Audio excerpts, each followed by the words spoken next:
Karena acara ini sangat berhubungan banget dengan dunia kerja yang mungkin belum diketahui nih oleh kita para mahasiswa atau juga para fresh graduate. Nah, sebelum mulai acara, mungkin tadi aku udah dikenalin juga ya, tapi mungkin asal nggak gimana-gimana gitu kalau misalnya aku yang belum perkenalan sendiri kali ya. Nah, jadi perkenalan lagi, nama lengkapnya Edita Fyodora Christine Manurung. Nah, tapi yang nggak usah manggil nama lengkap, panggil aja Dita. Nah, Dita tuh tadi udah dijelasin ya, Dita tuh merupakan mahasiswi fisika, masih semester 6 sih sekarang. Nah, hari ini Dita bakal jadi moderator dan bakal nemenin para e-graders malam kali ini. Nah, mungkin mau dijelasin lagi tentang acara Ecto Supply Chain Practice in Fast Moving Consumer Good Company, yang dimana ini tuh merupakan acara eksklusif sharing session yang gratis yang menyediakan sertifikat. Tadi udah dijelasin juga kalau untuk mendapatkan sertifikatnya itu, jadi para e-graders itu harus ngisi form, yang dimana formnya itu bakal dikasih setelah 1 jam acara telah dimulai. Nah, pada saat mengisi form diharapkan untuk mengisi dengan nama lengkap dan gelar kalau misalnya ada, dan mohon menggunakan kaidah bahasa Indonesia yang baik dan benar karena sertifikatnya itu bakal langsung diproses oleh sistem. Nah, kalau misalnya tadi e-graders ada kendala sinyal sewaktu-waktu itu bisa banget dinonaktifkan kameranya, nggak apa-apa. Cuma nanti di akhir acara kita bakal ada sesi foto bareng, jadi jangan lupa untuk hidupin lagi kameranya kalau nanti misalnya ada sesi foto bareng ya. Nah, tadi juga udah dijelasin juga kalau misalnya nanti selama keberjalanan acara, kalau misalnya e-graders punya pertanyaan-pertanyaan nih untuk educator kita pada malam hari ini, bisa banget nanti langsung ditanyain di chat room setelah educator selesai presentasi. Nah, kalau misalnya educator mengizinkan juga, e-grader bisa langsung raise hand dan nyalakan kamera dan mic-nya, langsung menanyakan pertanyaannya kepada educator setelah diberi izin oleh moderator. Oke, mungkin karena tadi Dita udah perkenalan diri, sekarang kita mau perkenalin narasumber kita pada malam hari ini yang udah jelas keren banget ya. Nah, jadi narasumber kita pada malam hari ini itu yaitu Pak Bapak Snowerdi Sumardi, yang dimana beliau sudah berkecimpung 20 tahun dalam dunia industri fast moving consumer good. Nah, awal-awal beliau mengawali karirnya di PT Trias Jaya Guna sebagai Project Coordinator pada tahun 1993. Lalu beliau bekerja di PT Alas Buana Raya sebagai Project Engineer selama 1 tahun. Kemudian beliau melanjutkan karirnya di Unilever selama 18 tahun dari Site and Utility Assistant Manager, kemudian beliau menjadi Production Manager for PM Beverage Factory, Production Manager for Personal Care Factory, SAP Implementation Project Process Lead for Manufacturing, dan mencapai puncak karir sebagai Manufacturing Director Skincare Factory. Lalu beliau juga melanjutkan karir sebagai Operation Director di PZ Cousins. Kemudian beliau melanjutkan lagi karirnya sebagai Chief Operating Officer di PT Halding Pacific Semesta. Setelah itu beliau menjadi Vice President Quality and Food Safety di Danone Aqua, dan sekarang beliau menjadi Chief Operation and Supply Chain Officer di Suntory Garuda. Oke, mungkin tanpa berlama-lama kita langsung ngobrol aja kali ya sama narasumber kita pada malam hari ini. Halo Pak Snowerdi. Yo, selamat malam, Dita ya, manggilnya Dita Iya, ya. manggilnya Dita, Pak. Gimana Pak kabarnya hari ini? Alhamdulillah sehat. Mudah-mudahan semuanya pada sehat ya. Iya dong Pak. Gimana Pak, semangat Pak sekarang? Semangat. Saya benar-benar excited menunggu session ini karena ya mudah-mudahan dengan pengalaman yang saya miliki bisa berguna buat yang mendengarkannya nanti. Nah, kayaknya dilihat-lihat juga nih e-grader sudah nggak sabar juga nih Pak dapetin ilmu dari Bapak. Jadi dipersilakan deh Pak waktu dan tempatnya. Terima kasih. Oke, makasih Dita. Oke, selamat malam. Saya lebih familiar kalau nyebutnya teman-teman semua ya. Selamat malam. Terima kasih sudah bisa join pada malam hari ini. Juga terima kasih untuk penyelenggara. Kita akan bercerita mengenai supply chain pada malam hari ini dalam konteks apa yang tadi disebutkan oleh Dita, implementasinya di lapangan kerja. Mungkin presentasinya sudah bisa mulai ditampilkan ya. Pada saat kita berbicara mengenai supply chain, kadang-kadang konsep supply chain itu untuk yang memang belum mengetahui supply chain itu agak rancu ya. Kalau sudah berbicara supply chain, ada yang berbicara itu planning, ada yang itu berbicara distribution ya. Saya nggak bisa bilang itu jawaban yang salah ya, sebenarnya benar. Namun sebenarnya supply chain itu lebih komplit daripada itu. Nah, di dunia usaha kita memang berhubungan dengan apa yang kita sebut constraint unconstraint world ya. Jadi ini merupakan fakta yang nggak bisa dilepas dari apa yang kita temui di lapangan sehari-hari. Ya, next. Tentunya dalam berbicara saat ini, saya berharap teman-teman semua, baik yang baru lulus ataupun yang masih kuliah, Anda bisa menjadi global player gitu ya. Kenapa? Karena dengan kompleksitas yang ada di negara kita, di Indonesia, dalam mata rantai supply chain itu benar-benar bernilai apabila diimplementasikan di luar. Untuk itu beranilah untuk membuild up diri Anda untuk menjadi global player. Ini pesan pertama pembuka dari sesi malam ini. Next. Nah, teman-teman semua, yuk kita sekarang sama-sama, saya akan bercerita apa sih sebenarnya supply chain management itu. Ya, next. Di dalam dunia supply chain, itu sebenarnya kita berkaitan dengan apa yang kita sebut ketidakpastian. Ya. Ketidakpastian yang apa namanya, yang merupakan fakta ya, fakta yang harus kita hadapi ya. Dan ini adalah membutuhkan apa yang kita sebut strategi, bagaimana kita memanage ketidakpastian tersebut. Karena ketidakpastian ini justru adalah di mana supply chain itu dibutuhkan. Yuk, next. Nah, sebenarnya dari sisi supply chain, kita bisa memanage ketidakpastian tersebut dengan apa yang kita sebut buffer ya. Di dalam dunia ini cuma ada 3 buffer yang kita tahu, yaitu kapasitas, waktu, dan inventory. 3 hal inilah yang akan menjadi pokok pembicaraan pada saat kita berbicara mengenai supply chain. Next. Boleh next-nya. Ya, sekarang saya coba bercerita. Ini sebagai pengantar untuk kita nanti berbicara lebih dalam lagi mengenai supply chain. Apa sih yang kita tangkap pada saat seseorang atau anak itu memakan es krim? Pada saat es krim itu sudah sampai di mulutnya gitu ya. Ini adalah berbicara semua mata rantai supply chain. Pertama, mengenai availability. Bagaimana produk itu didapatkan di tempat yang tepat, dalam waktu yang tepat, dalam jumlah yang tepat gitu ya. Kemudian dari sistem quality. Bagaimana kita bisa mendapatkan produk itu benar-benar high quality dan tidak mengecewakan para konsumennya. Kemudian cost. Bagaimana kita bisa menjual produk itu dengan harga yang kompetitif, tapi tetap profitable untuk bisnis itu sendiri. Image. Ya, bagaimana kita bisa membuat produk itu memberikan image sehingga konsumen juga akan teringat dan terus mau membeli produk itu. Ada lagi. Iya, kayak supply chain gitu. Ya. Kemudian next. Nah, ini yang saya bilang core dari supply chain. Berbicara supply chain, sebenarnya itu ada 4 area. Ada yang kita sebut plan perencanaan, ada yang kita sebut source penyediaan material, ada yang kita sebut make, manufacture atau pembuatan produk itu sendiri, ataupun deliver. Ya, delivery itu logistiknya. Kita akan berbicara di 4 area ini. Ini adalah mata rantai dari supply chain. Ya, next. Nah, supply chain itu sebenarnya membalance keempat tadi ya.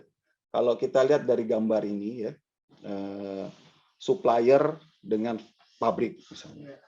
Bagaimana barang yang dari supplier itu bisa sampai ke pabrik, itu kita berbicara mengenai lead time.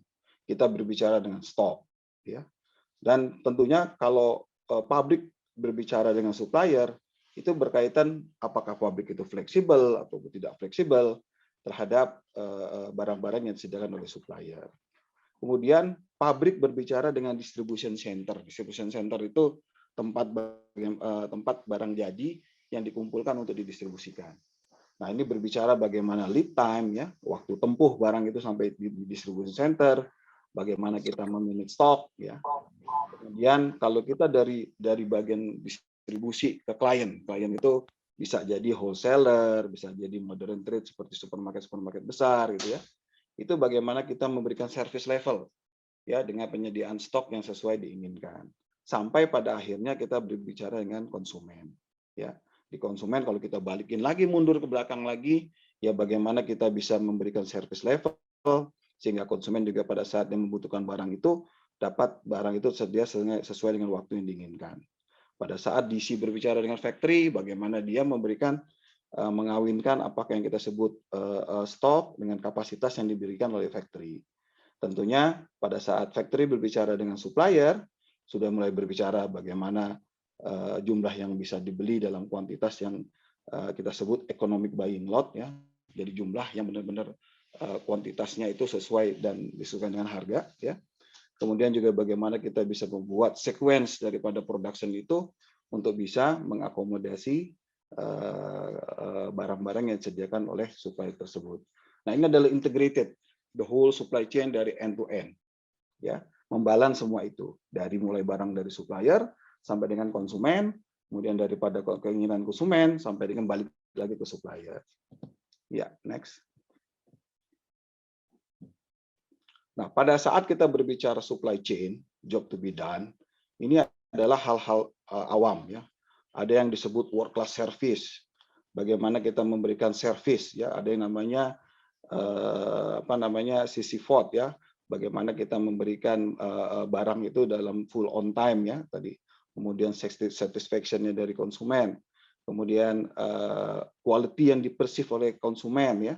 Ya, kita harus menghindari ada produk insiden, consumer complaint, ya, dan bagaimana produk itu sustain, ya, dengan kualitinya. Jadi terus-menerus memberikan produk dengan kualitas yang baik. Kemudian eksekusinya yang baik, ya, inovasinya benar-benar on time in full, ya. On time itu benar-benar tepat waktu dalam quantity yang sesuai yang diinginkan, ya. Capacity yang juga di-create daripada on time in full. Fleksibel, agile, ya. Itu juga bagaimana pemerencanaan yang benar-benar akurat, yang tidak menimbulkan bias-bias yang terlalu lebar, ya, yang kita sebut forecast accuracy, forecast bias. Dan tentunya nggak kalah pentingnya bagaimana kita memaintain stok itu sendiri. Nah, kunci utama yang terakhir adalah cost. Bagaimana kita meng-create cost itu benar-benar optimum sehingga benar-benar bisa memberikan nilai tambah terhadap produk itu sendiri. Ya, next. Next saja. Nah, kalau kita kembalikan lagi, biar teman-teman semua ingat, tadi kita berbicara ada plan, ada source, ada make, ada delivery. Nah, ini adalah bidang-bidang, ya. Di bagian perencanaan planning, itu ada yang namanya demand planning. Nanti saya uraikan apa itu demand planning. Ada supply planning, ada innovation planning. Di bagian source, itu ada supply management.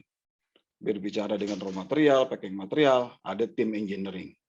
Ada tim yang namanya new product item, ya, new product item. Kemudian ada juga di bagian make itu ada juga manufacturing, ada engineering. Bedanya kalau yang tadi engineering di source itu yang berkaitan sama spare part, ya. Kalau yang di make ini benar-benar engineering yang berkaitan sama maintenance, ya. Ada juga quality di situ di make. Di delivery, ya, itu ada customer service-nya, ada warehousing manajemennya, ada transportnya, bagaimana dia memberikan perencanaan pengiriman barang ke customer dengan tepat, ya. Jadi ini adalah bidang-bidang yang berkaitan dengan supply chain end to end tadi. Yuk kita bedah pelan-pelan, ya. Next. Nah, planning itu sebenarnya apa sih, ya? Planning itu perencanaan, dimulai dari strategic planning. Perusahaan ini mau seperti apa, ya. Kemudian sebenarnya business planning. Business planning sebenarnya strategi kita pada saat kita memberikan visi kita ke tim, sebenarnya produk ini sasarannya mau kemana, ya. Ini hilang nih. Ya. Kemudian itu habis itu masuk ke sales and operation planning. Ini benar-benar sudah menyangkut bagaimana kita membalance antara kebutuhan sales dengan apa yang kita bisa buat. Itu yang kita sebutnya sales and operation planning, ya. Kemudian di situ ada lagi master scheduling. Master scheduling itu kita mulai dari perencanaan master production scheduling, ya. Kemudian pembuatan produk itu sendiri yang kita sebut FAS, ya, sampai dengan eksekusinya. Jadi hierarkinya planning itu dimulai dari paling awal bagaimana strategik bisnis itu sendiri sampai dengan eksekusinya untuk menjadi produk barang jadi. Oke, kita next biar nggak bingung. Ini chartnya agak bingung kalau dibaca sekelumit. Nah, ini adalah demand planning, ya. Demand planning ini singkatnya sebenarnya adalah bagaimana dia mengumpulkan kebutuhan dari sales, singkatnya sales ya. Biasanya demand planning itu tuh ketemunya ngobrolnya sama distributor ya. Di distributor dia minta apa, kemudian dari distributor itu dia memberikan angka, oke, kita akan berencana produk penjualan di bulan ini sekian jumlahnya. Itu dikumpulin sama demand planning ya. Tapi nggak cuma itu, kadang-kadang demand planning juga dia merencanakan bila mana terjadi kegiatan-kegiatan di luar kegiatan rutin. Misalnya ada inovasi dari tim marketing, produk baru. Dia sudah harus bisa mengumpulkan perencanaan berapa sebenarnya kebutuhan pasar untuk angka produk tersebut. Ada kegiatan promosi. Nah, biasa kegiatan promosi ini bagaimana kita menjual sebanyak-banyaknya supaya barang itu laku. Ini juga harus didapetin. Promosi ini impact-nya sebenarnya rencananya seperti apa. Ya, sampai dengan distribution and competition itu sebenarnya lebih berkaitan strategik tim sales untuk menyebar atau melakukan penetrasi produk tersebut di pasaran. Nah, si demand planning inilah yang ngemasak, yang mengcook ya angka-angka tersebut supaya menjadi number kebutuhan yang nanti akan dilempar ke yang kita sebut production planning inventory control ya. Nah, next. Ya. Nah, tadi ketemu tuh ya paling kiri finished good demand. Kita tahu barangnya mau dibuat misalnya untuk bulan ini sebanyak 300.000 karton.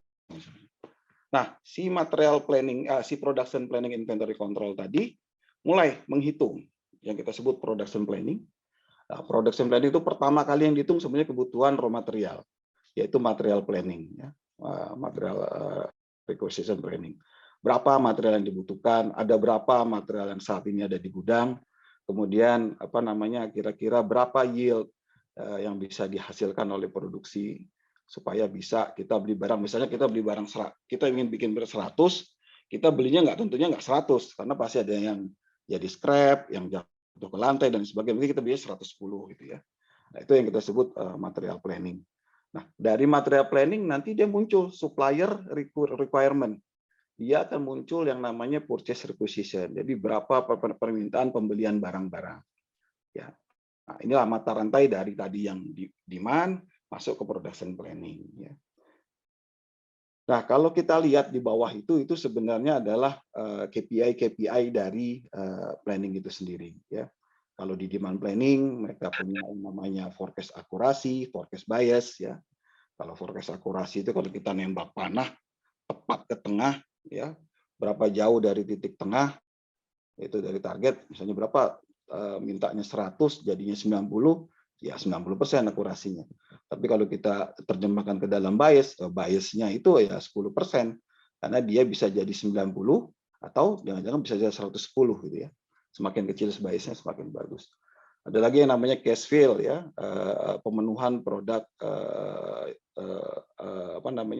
secara karton boxnya gitu ya.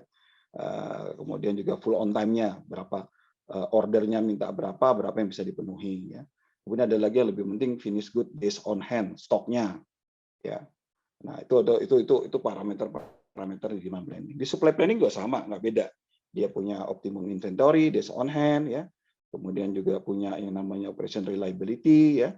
Bagaimana dia bisa memenuhi dari perencanaan dan seperti yang saya sebutkan tadi business waste ya. Berapa waste yang dihasilkan dari material yang digunakan. Ya, next.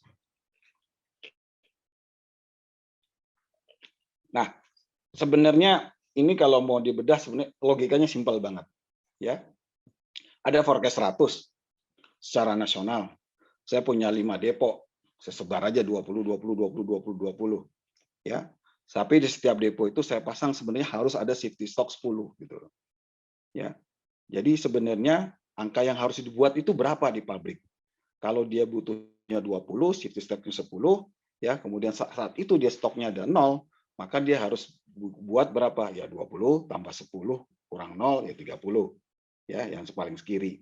Yang kanannya juga sama, 20 tambah 10 dikurangi stoknya. Sehingga kalau terkumpul-kumpul, akhirnya demand itu secara maksimal, secara total muncullah demand angka 100 ya.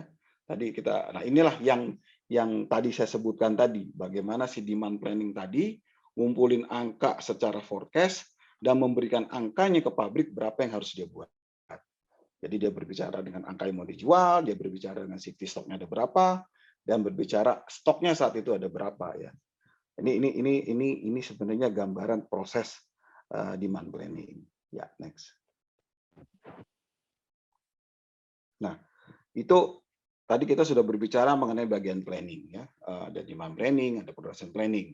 Sekarang kita berbicara yang namanya procurement ya. Di dunia supply chain itu procurement juga memegang peranan penting. Kadang-kadang orang salah kaprah nih, yang namanya procurement itu selalu diartikan bagian pembelian. Ya. Yuk kita ke sebelah next.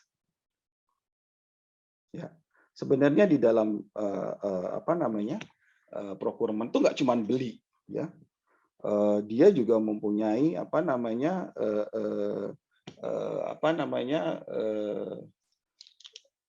kebutuhan-kebutuhan yang harus dilakukan atau performance yang harus mereka lakukan. Ya. Bagaimana mereka melakukan inovasi terhadap growth, ya. Bagaimana mereka melakukan negosiasi, bagaimana mereka menjamin on time payment, ya, internal alignment, ya, relationship dengan para suppliernya, ya. Terus itu adalah hal-hal pokok yang ditangani oleh bagian procurement. Ya, next. Nah, procurement itu sebenarnya dia dealnya dua belah pihak. Ya, secara eksternal dan internal. Ya. Eksternal tentunya dia berkaitan sama suppliernya, internal dia juga harus menservis, ya, menservis orang produksi, menservis orang engineering, menservis orang offices, ya, menservis orang bahkan marketing, ya, karena mereka kan mereka procurement ini harus bisa memuaskan ya customer mereka yang saya sebutkan tadi. Ya, next. Dulu yang namanya procurement itu selalu disebutnya negosiator, ya, negosiator, pokoknya cari barang semurah-murahnya, kelar, gitu ya. Enggak, berjalan dengan waktu yang namanya procurement itu move menjadi business partner. Kenapa? Karena kita sebenarnya tidak mencari barang yang murah, gitu ya. Kita mencari benar-benar barang itu yang reliable, ya, dengan harga yang optimal. Tentunya. Barang murah tapi tidak reliable, ya, suppliernya nggak bisa nganterin tepat waktu, datang barangnya reject mulu, gitu ya. Itu juga kita nggak pilih ke arah sana. Ya. Tentunya kita pengen yang optimal dan reliable, ya. Nah, jadi dia berbicara innovation, bagaimana dia bisa melakukan terobosan-terobosan supaya konsep win-win tadi terjadi, sustainable yang seperti saya sebutkan tadi, secara kapasitas juga bisa memenuhi apa yang diinginkan, ya. Tentunya ujungnya ya cost, ya. Ya, next. Nah, itu procurement. Sekarang kita pindah ke make, namanya manufacturing. Ya, di manufacturing ini orang berbicara, wah ini apa namanya pabrik, orang pabrik. Wah, saya cowok pub, saya cewek pub, cowok pabrik, cewek pabrik, gitu ya. Pabrik itu sebenarnya apa sih, gitu ya? Di dalam pabrik itu kalau kita bedah ada semua macam-macam di sana, ya. Tapi yang paling penting yang dikedepankan dalam suatu proses manufacturing itu pertama kali safety dan quality. Itu non negotiable, ya, itu harus. Kemudian service, ya. Bagaimana dia bisa menghasilkan produk untuk bisa di-deliver tepat waktu, tepat quality dan tepat cost, ya. Dan yang keempat ya tentunya cost, ya, bagaimana dia bisa memanage produksi itu dengan cost seoptimal mungkin, ya. Karena kita nggak juga pengen punya pabrik mahal-mahal terus bikin produk juga dengan apa namanya dengan output yang tidak maksimal, terus belum lagi ditambah lagi dengan pembiayaan yang tinggi. Oke, next.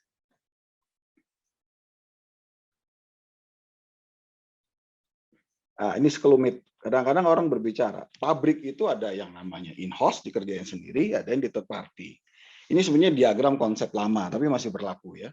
Simple aja sebenarnya. Kalau yang barang yang namanya high volume, high teknologi, pasti dikerjain sendiri. Ya, sifatnya konfidensial, volumenya tinggi, dia kerjain sendiri. Kalau dia low volume, low teknologi, ya lebih baik dikasih ke orang lain untuk ngerjainnya. Jadi apa namanya itu yang kita sebut tadi vendor itu kita buy. Atau kalau dia medium, ya medium teknologi, kemudian apa namanya medium volume, ya kita terapin yang namanya third party manufacturing untuk membuatnya. Jadi selalu dikaitkan antara volume dan teknologi yang ujung-ujungnya cost ya. Bagaimana apa namanya strategi, kapan kita buat sendiri, kapan kita beli dari orang lain. Oke, next. Nah, balik lagi yang saya sebutkan tadi production planning process. Saya mau cerita sedikit, ada yang namanya supply network planning ya. Kadang-kadang ada orang nyebutnya supply and operation planning ya. Itu sebenarnya proses ya, bukan nama bagian, tapi adalah proses ya. Bagaimana proses pembuatan barang jadi itu dihitung sedemikian rupa, dikaitkan dengan kebutuhan bisnis, kemudian dikaitkan dengan operation, sehingga bisa dilihat ada gap-nya di mana. Jadi singkat ceritanya gini, yang namanya SNOP itu biasanya rutinitasnya adalah mingguan. Ya. Pada saat angka demand planning itu sudah dimasak oleh demand planning, kemudian sudah muncul angka kebutuhan, ya, kemudian orang produksi sudah punya perencanaan produksi, kemudian orang logistik sudah punya yang namanya delivery schedule, itu dipresentkan ke semua bagian terkait. Jadi nggak cuma ada orang teknik, orang supply chain di sana, tapi ada orang sales, ada orang marketing, ada orang finance. Semua ngeliatin itu angka ya. Nah, kadang-kadang muncul angka-angka yang menurut kita bisa salah hitung atau bisa salah persepsi ya. Misalnya berkaitan sama promosi gitu ya. Ternyata pada saat di situ dibilang, oh enggak, saya tidak ingin sebenarnya promosi itu 100% di bulan ini. Saya pengen 30% di bulan ini, 70% di bulan depan. Nah, itu inputan-inputan seperti itu yang dibutuhkan di dalam satu supply and operation planning. Supaya perencanaan planning di produksi itu benar-benar tepat gitu ya. Sebenarnya SNOP itu telat nggak? Enggak, karena SNOP itu selalu dilakukan sebelum kejadian produksi. At least seminggu sebelum kejadian produksi. Ya, next.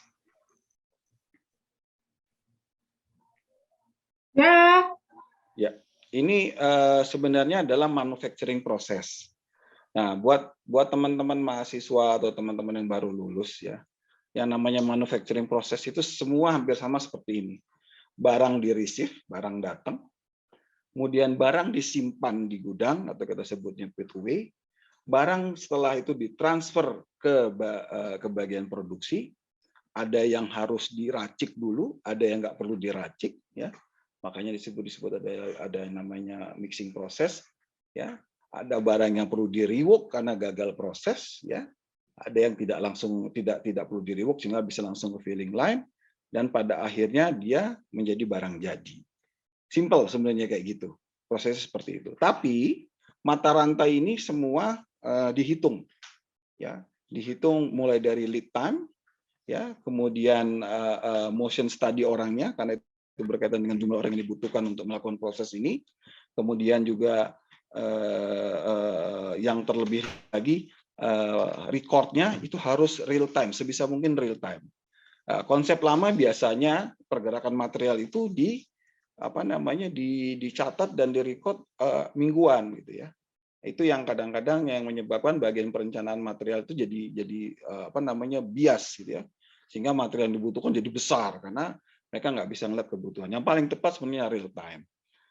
Sudah banyak software yang bisa membantu proses real time tersebut. Ya, next.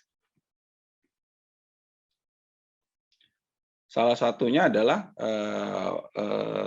proses-proses tersebut itu orang sudah yang namanya barcode itu nggak cuma ada di finish product ya, di finish product seperti ya kalau kita beli barang-barang kan ada barcode ya. Itu mulai barang diterima dikasih kode. Sampai dengan barang itu dipindah menjadi kemasan lebih kecil sebelum diproses jadi kode, dikasih kode. Pada saat dia dimasak pun dikasih kode, sampai dengan jadi produk jadi dikasih kode. Fungsinya apa? Selain untuk bisa melakukan traceability juga untuk menjamin bahwa barang yang dipergunakan itu benar-benar seperti yang diinginkan, seperti yang distandarkan, sehingga tidak terjadi kesalahan pemakaian material ataupun kekurangan pemakaian material. Ya, next. Nah, orang pabrik itu sebenarnya cuma gitu doang, enggak ya. Ini salah satu contoh ya.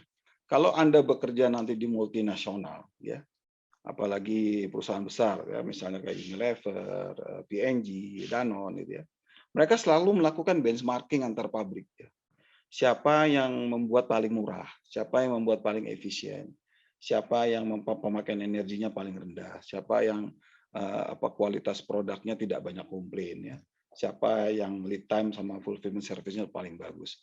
Sebenarnya bukan untuk bertanding ya, tapi untuk mempelajari supaya yang tidak bagus bisa belajar sama yang bagus. Tapi ini memang merupakan salah satu kebanggaan sendiri kalau nanti Anda bekerja di factory dan dibandingkan di tempat lain, kita itu akan memotivasi tim. Ini benar-benar obat motivasi yang paling kuat ya ke tim pada saat kita itu dibandingkan dengan negara lain itu the best lah, at least the best 5 kita termasuk di situ.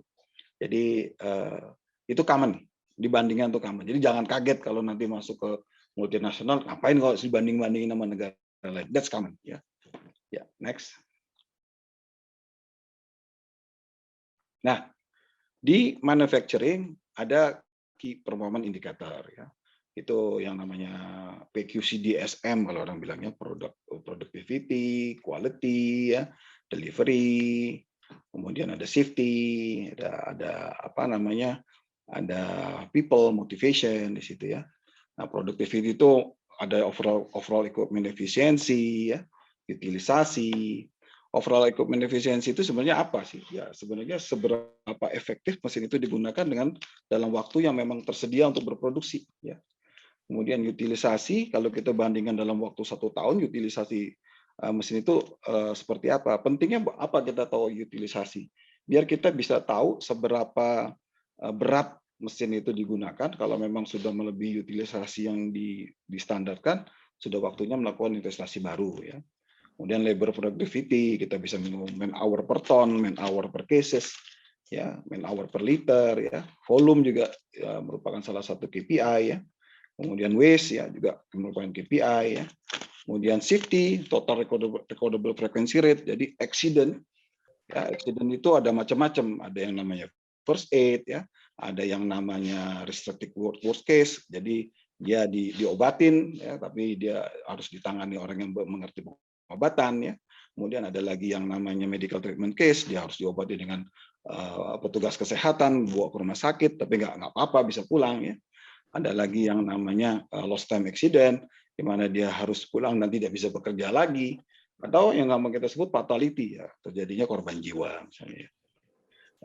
Cost juga sama, ada production cost ya. Kemudian kalau ada mesin breakdown itu juga menjadi cost ya. Kemudian saving ya. Delivery adalah output reliability. Output reliability itu ya seberapa reliable kita bisa menghasilkan produk sesuai dengan yang distandarkan ya.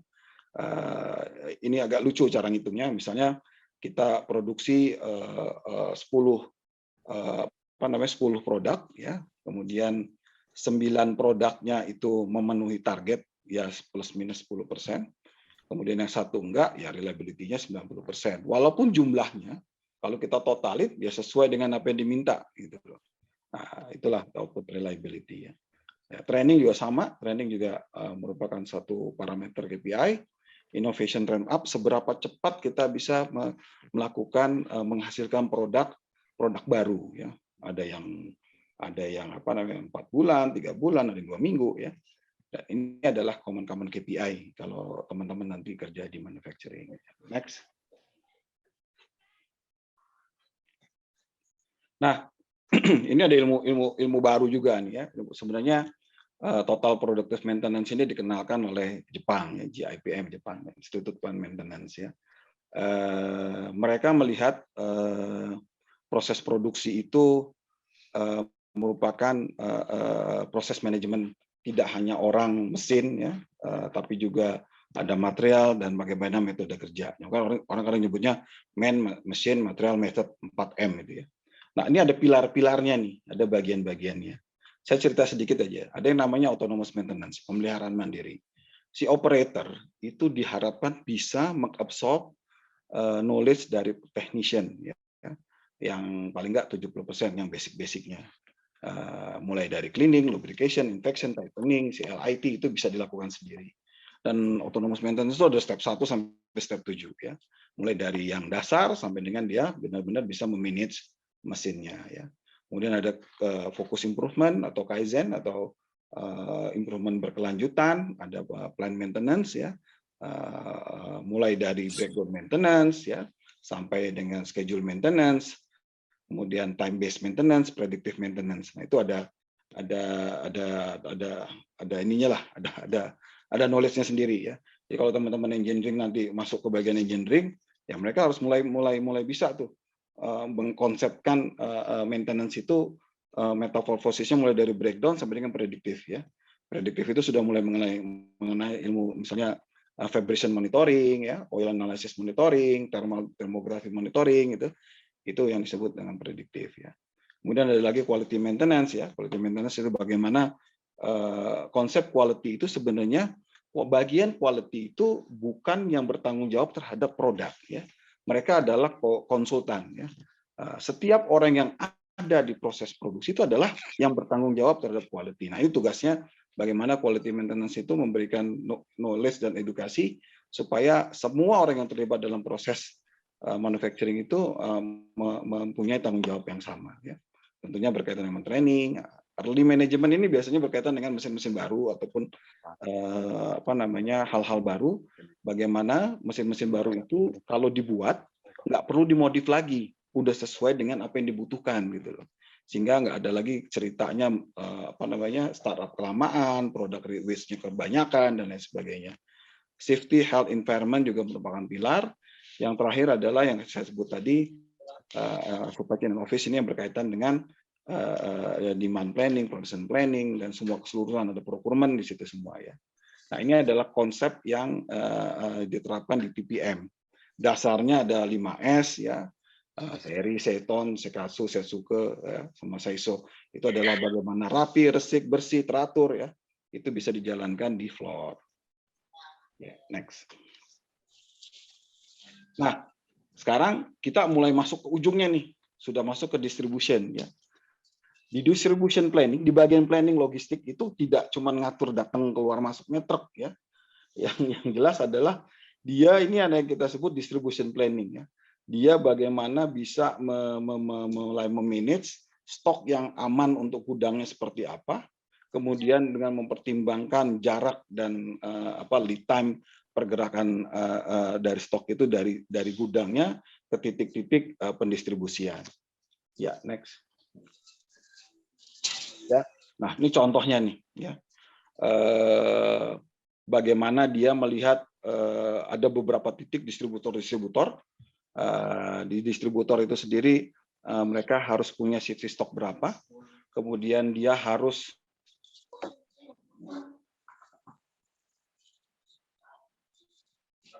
melihat berapa lama misalnya kalau dia punya pabrik di Jawa hanya untuk industri melayani semua Indonesia, maka dia harus mulai menghitung berapa lead time dari titik terdekat sampai dengan titik terjauh ya. Dan itu nanti yang akan muncul sebagai angka safety stock di masing-masing gudang. Ya, misalnya ini yang paling jauh misalnya di Papua ya. Kita menyebutnya biasanya Papua, Maluku, itu kita sebutnya di sana. Itu paling jauh. Safety stocknya berapa karena litanya bisa 2 minggu untuk ke Papua ya. Ke Manado itu sekitar bisa 10 hari, Kalimantan itu seminggu, Sumatera itu kalau dari Jawa sekitar 4 sampai 3 hari ya. Nah, itu benar-benar matriks menghitungnya harus dilakukan dengan cermat ya. Karena biasanya kita juga punya safety factor di situ ya. Tidak semua angka yang kita hitung itu biasanya kejadian ya. Akurasinya 70 sampai 80%, 20% itu risk.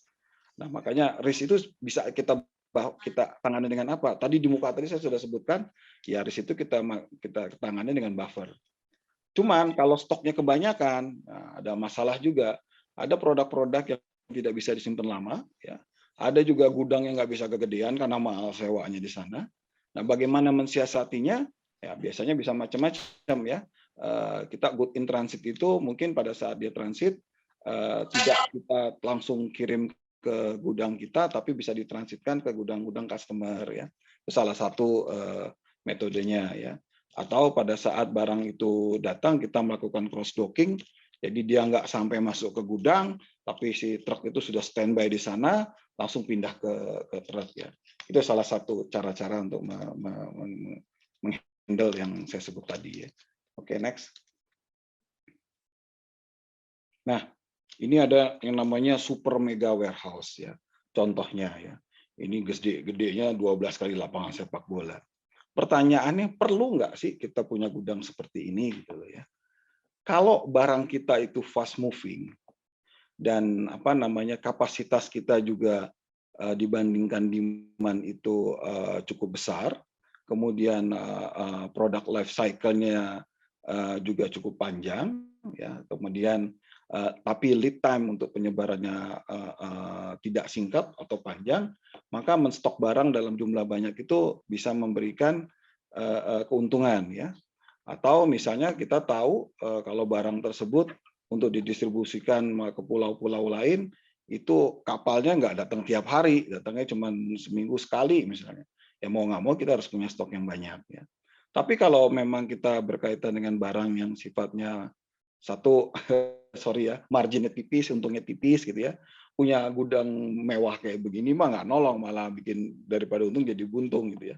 Tapi by the way sebenarnya konsep tadi yang saya sebutkan di muka tadi, ya buffer itu adalah ini gitu ya. Buffer itu bisa dijawab seperti ini, karena mega warehouse seperti ini tidak cuma untuk satu produk, dia biasanya punya macam produk, atau kalau di dalam bahasanya SKU, stock keeping unitnya itu at least ratusan lah ya, ratusan, jadi beragam gitu ya. Nah, itu ditaruhnya di sini. Oke, next. Ya, next lagi.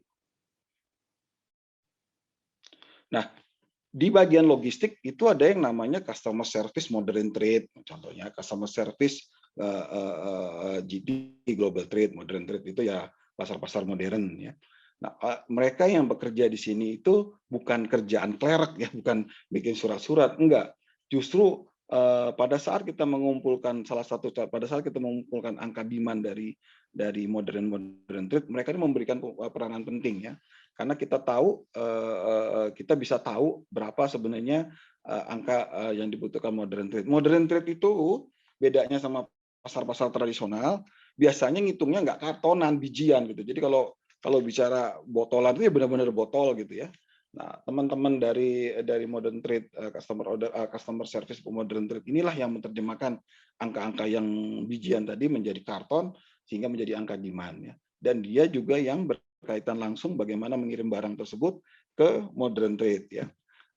Customer misalnya kayak Alfamart ya, kayak Indomart ya, itu biasanya membutuhkan perlakuan khusus ya, karena kita biasanya deliver langsung ke titik-titik mereka, ke tempat-tempat mereka, tidak melalui gudang distributor kita.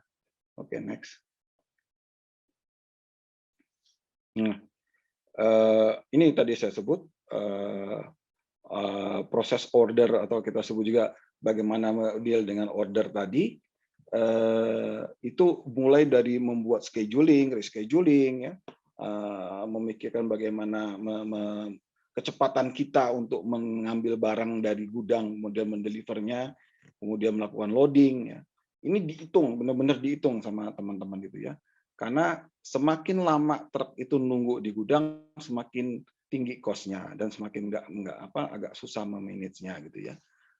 Gudang yang baik adalah gudang yang cepat ya. Jadi begitu truk datang, semua proses administrasi dan fisik movement itu sudah bisa berlangsung at least ya paling enggak 4,5 jam lah, 4,5 jam ya best practice. Tapi sekarang udah banyak yang bisa melakukan di bawah 3 jam ya.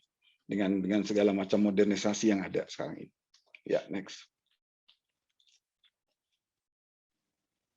Next aja. Ini contohnya, cuma contoh surat jalan. Oke, next. Nah, ini yang berkaitan sama distributor. Distributor ini yang tadi saya sebut. Ini kalau tadi modern trade, ini distributor ini biasanya berkaitan sama traditional trade ya, untuk GT. Sama ya, distributor itu kalau kita punya dedicated distributor lebih enak ya, karena mereka cuma menjual barang kita sendiri ya. Yang agak unik kalau kita menggunakan distributor tidak hanya menjual barang kita gitu ya, tapi juga punya produk sendiri atau punya produk orang lain gitu ya.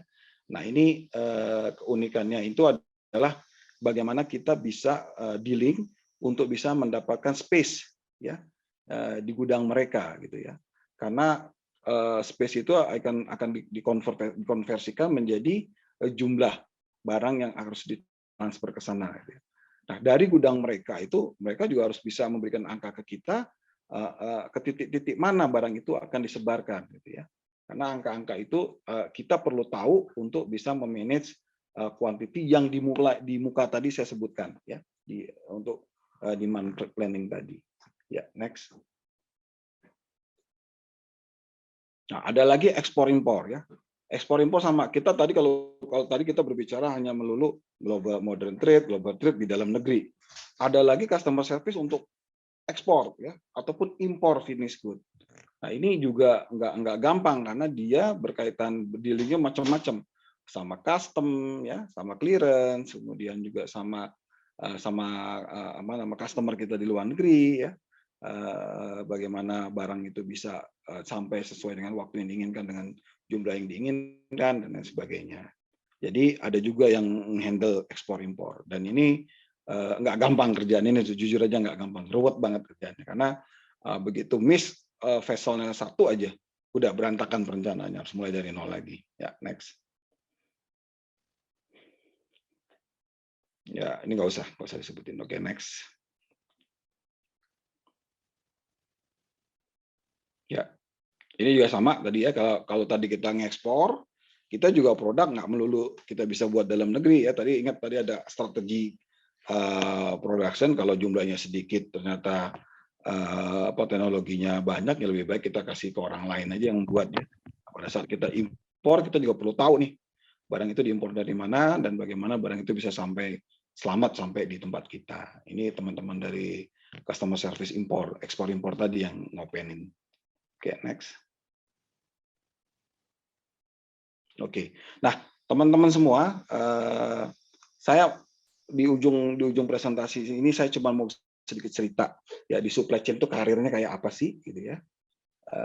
Karena ini sebenarnya ngasih gambaran aja, nggak mesti kayak begini. Ini pengalaman saya selama saya bekerja, biasanya supply chain career itu seperti ini. Oke, next. Ya, tahun pertama, ya, Anda yang baru lulus, Anda akan belajar bagaimana ngerjain kerjaan, how to do the job, gitu ya. Tahun kedua, Anda baru bisa diharapkan mendeliver yang diharapkan dari Anda, ya. Tahun ketiga dan seterusnya, Anda tuh diharapkan sudah jadi master, udah ngerti, ya. Jadi waktu yang dilihat oleh perusahaan itu biasanya dalam waktu 3 tahun itu Anda sudah nggak jadi anak baru lulus lagi. Ya, setelah 3 tahun itu Anda sudah harus jadi master. Oke, next. Ya, ini fase-fasenya karir ya. WL1 tuh biasanya kita nyebutnya asisten manajer ke bawah, supervisor, manager tuh WL1. WL2 tuh sudah manajer ya. WL3 itu kita nyebutnya sudah senior manager atau director level. WL4 itu biasanya director level atau vice president ya. Jadi di sini disebutin juga kalau dari WL1, WL2 itu sebenarnya experience yang dibutuhkan yang di WL itu seperti apa gitu ya. Kita berharap Anda mempunyai pengetahuan yang luas ya, cross functional. Yang paling penting itu cross functional ya. Karena itu akan build up a strong fondasi. Nanti saya akan jelaskan ya. Kemudian ada juga the key development fokusnya seperti apa ya. Ini sebenarnya yang agak harus hati-hati ini pada saat di WL1 karena ini transisi ya dari akademik ke bisnis itu nggak gampang ya. Karena mental yang disiapkan dari akademis ke bisnis itu adalah mulai dari mental mahasiswa menjadi mental asisten manajer itu membutuhkan proses ya, mulai dari leadership ya, kemudian mulai lagi dari culture behavior ya, kemudian sama dengan passionnya dia sendiri ya. Dan dia yang paling penting dia ngerti sebenarnya supply chain itu seperti apa gitu loh, ya. Itu kemudian biasanya kalau di WL1 itu paling enggak dirotasi 2 job lah, ya. Jadi enggak kalau dia masuk sebagai misalnya bagian planning gitu ya, paling enggak dia di demand planning sebentar, habis itu ke production planning sebentar gitu ya. Atau dia di produksi, ya dia masuk ke bagian apa namanya engineering sebentar, bagian packing line produksi sebentar gitu ya. Paling enggak 2 job ya. Kemudian paling enggak dalam satu fungsi itu 3 sampai 5 tahun, paling maksimal ya. Paling maksimal biasanya 2 tahun itu sudah di-rotate. Oke, next. Nah, ini ada istilahnya multi lane, dual lane, single lane ya. Multi lane itu kita nyebutnya generalis ya. Orang-orang generalis ini itu dia biasanya cross function di supply chain. Dia pernah di planning, dia pernah di source, dia pernah di make, dia pernah di deliver ya. Kemudian ada lagi dual lane itu biasanya ya dia pernah biasanya demand planning, production planning, itu aja gitu ya. Kemudian biasanya engineering, kemudian production, tukar-tukeran gitu ya. Nah, itu yang kita sebut dual lane. Ada lagi single lane. Single lane ini biasanya kita sebut spesialis. Ya, ada orang yang dari awal sampai itu dia di planning terus ya, atau lagi yang dia misalnya di bagian procurement terus gitu ya. Itu disebut single lane. Ya, next. Nah, dual lane career path itu seperti apa sebenarnya? Tadi tahu W1, 2, 3, 4, assistant manager, senior manager, director. Ini urutannya. Biasanya kayak gini nih. Biasanya kalau dia dual lane masuk sebagai orang procurement, 1 assistant manager, kemudian dia ditaruh di planning tahun ketiganya, kemudian dia masuk ke sebagai supply planning manager, habis itu dia naik lagi ke atas ke bagian source ya, regional, nasional supply chain manager, dan seterusnya sampai dia nanti menjadi supply chain VP ya. Nah, kalau di bagian example yang lain yang paling bawah misalnya antara plan sama delivery ya, biasanya orang yang nge-plan sama orang logistik, mulai dari bagian logistik sebagai assistant manager, pindah ke planning dulu ya sebagai assistant manager, promosi jadi demand planning manager, ya kemudian balik lagi ke jadi warehouse manager, dan seterusnya sampai dia menjadi VP customer service. Ya, next. Nah, kalau yang spesialis, nah ini kayak gini spesialis. Saya ambil contoh misalnya dia orang manufacturing. Dia manufacturing manager, habis itu dia dipromot jadi manufacturing manager, dari asisten jadi manager, kemudian dia mulai di bagian manufacturingnya antara manufacturing, di manufacturing itu macam-macam, ada di bagian produksi, ada bagian juga excellent yang ngitung-ngitung tentang performance ya, sampai tadi jadi factory director ya. Nah, kalau dia benar-benar excellent, dia bisa jadi VP manufacturing excellent. Tapi orang ini benar-benar spesialis di bidang manufacturing tok gitu ya. Dia nggak cross function tadi. Ya, next. Ini sama tadi blended ke career path ya. Nggak jauh beda ya. Jadi dia harus pindah-pindah bagian. Next. Ini di bagian planning, kalau tadi di bagian itu sama juga.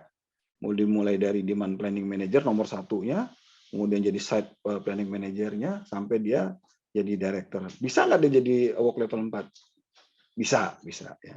Cuma di gambar ini nggak saya gambarin gitu ya. Oke, next. Ini bagian logistik ya. Logistik ini biasanya mulai dari assistant manager sampai dengan dia jadi logistik director. Ya, next. Nah, teman-teman ya. Jadi yang tadi saya sebutkan tadi sebenarnya pada saat Anda bekerja, mulailah Anda membuild future Anda. Karena build future itu dimulai pada saat Anda mulai bekerja ya. Mulailah melihat destination role-nya seperti apa nanti ya. Nikmatin kerja itu ya. Temukan strength Anda. Itu step pertama gitu ya. Kemudian step kedua, Anda harus mulai melihat apa yang available ya. Kan mulai kelihatan, oh di sebelah sana ada jadi logistik director, oh sebelah sini ada yang jadi planning director, oh di sebelah sini ada yang jadi engineering director ya. Kemudian di step ketiga mulai Anda ngelihat Anda ready nggak ya untuk role yang menjadi destination Anda nanti gitu. Review profile kamu ya. Kemudian mulailah membuild up conversation dengan para line manager ya. Habis itu yang step keempat ya design your development plan gitu ya. kadang-kadang pertanyaan, loh Pak, kita bisa nggak karir itu? Kan bukan karir itu ditentukan oleh atasan, enggak juga ya. Sebenarnya pada saat kalau Anda bekerja di perusahaan-perusahaan yang sudah mempunyai proses people development planning-nya yang mapan, mereka biasanya menangkap itu apa namanya keinginan-keinginan dari pegawainya ya. Karena kalau pegawainya itu ditanyain Anda ke depannya mau apa terus dia nggak bisa jawab, itu jadi bingung juga ya mau ngedevelopnya gimana ya. Beda dengan pada saat Anda ditanya, Anda punya, saya tahun ketiga saya mau jadi ini, tahun kelima saya mau jadi ini, tahun ketujuh saya mau jadi ini, ya 10 tahun di sini saya mau jadi ini Pak.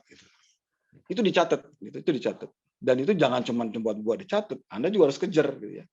Kalau memang di perusahaan itu ada training, kejar. Kalau nggak ada di training di perusahaan itu, keluar cari trainingnya. Nah, itu yang tadi di depan tadi saya bilang, ya, jadilah pemain global. Ya. Kalau mau jadi pemain global, buat path career sendiri. Next. Ya, jadi ini penutup dari saya ya. Career path itu banyak ya. Buatlah apa yang jadi pilihan Anda ya. Kemudian partnership ya antar teman ya itu juga bisa membuild up ke successful career. Kalau cuma jadi lone ranger susah ya, karir akan susah ya. Kemudian tapi yang jelas kita bisa milih ya, kita bisa milih karir kita ya. Tapi kadang-kadang juga kalau satu pintu tertutup jangan takut, ada pintu lain yang terbuka ya. Kemudian orang yang maju itu ya, itu apa namanya itu mempunyai benar-benar yang kritis banget dengan agenda untuk perkembangan dia ya. Jadi kalau cuman pasif doang susah untuk majunya ya. Kemudian apa namanya build up business critical professional skill ya. Di-build ya professional skill di deep. Misalnya Anda nanti masuk di planning, jangan cuman kerjain rutinitas planning gitu ya. Ada kerjaan, ada pendidikan planning di luar, ada course-course di luar yang bisa membuild up Anda menjadi planning yang mahir. Ikutin gitu ya. Tapi saya nggak mau jadi spesialis. No. It's just about the way how you give your competitiveness advantage gitu. Karena Anda kan dibandingkan dengan orang lain pada akhirnya kan. Ya, kemudian juga knowledge understanding bisnis juga diperlebar. Jangan jadi kayak katak dalam tempurung, jadi orang planning tapi nggak mau tahu tentang orang make, nggak mau tahu tentang orang source, nggak mau tahu tentang urusan logistik, nggak. Harus end to end harus tahu ya. Dan yang saya bilang tadi, kalau ada experience internasional, ambil. Ya, kadang-kadang susah kalau kita pada saat mau assignment anak baru ke luar negeri itu banyak takutnya daripada berani. Padahal assignment di internasional itu yang akan membuild up karir opportunity ke depannya ya. Jadi kembali lagi saya bilang raih apa yang Anda inginkan itu tidak dari orang lain tapi dari diri Anda sendiri. Itu aja dari saya. Mungkin ada yang mau ditanyain, silakan.